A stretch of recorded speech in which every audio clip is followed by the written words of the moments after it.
බබා ආ මොනවද කල්පනා කරන්නේ? කොච්චර කිව්වද කොරියාවට යන්න ආසයි කියලා. කොරියන් විදිහට රාමයන් කන්න කොහෙද ඉතින් එක්ක යන්නේ නැහනේ. කොරියන් විදිහට රාමෙන් කන්න ඕනේ. ඕ එන්න මාත් එක්ක. ආ අනේ ෂෝක් නේ අපි කොරියාවට ඇවිල්ලා. එන්න රාමෙන් කන්න. යන්කෝ. රාමෙන් කණ්ඩ කොරියාවට එක් යනවා කියලා මාව එක්ක ගියා මාලබේ කේ ෆුඩ් එකට. ඒක නම් වෙනස්ම එක්ස්පීරියන්ස් එකක්. මේ වගේ ලොකු රැකක මෙච්චර රාමෙන් ගොඩක් චීස් රස්සට ස්පයිසි රස්සට මට නම් හිතා ගන්න බෑ මොකද්ද තෝරගන්නේ කියලා. කල්පනා කරලා මාත් එකක් තෝරගත්තා. ට්‍රේ එකකුයි වන් ටයිම් කප් එකකුයි ආතාව මෙන්න මේ බෙවරේජ් එකත් අරගත්තා. ඉතින් කැමති නම් සොසේජස් චීස් ඇඩ් කරගන්නත් පුළුවන්. පේනවනේ මම ගන්න ඒවා.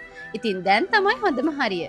ගෙදරදි පොල් සම්බෝලයක්වත් හදාගන්න කම්මැලි කෙල්ලන්ට කොල්ලන්ට මෙතනදි තනියම රාමෙන් එකක් හදාගන්නයි තියෙන්නේ. ඉතින් මෙයාලා ගැන කියන්නම ඕන. ලංකාව පුරා අවුට්ලට් 14ක් තියෙනවා. මාලබේ නුගේගොඩ වැලිමඩ කටුනායක මේ හැම තැනකින්ම කොරියන් විදියට රාමෙන් කන්න පුළුවන්.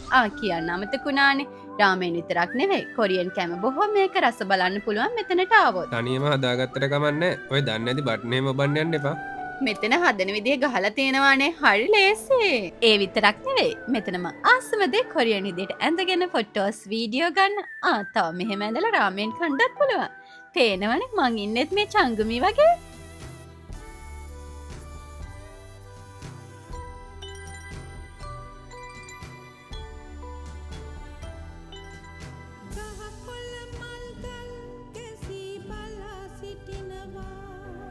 බබා ආ කොහොමද රාමෙන් එක?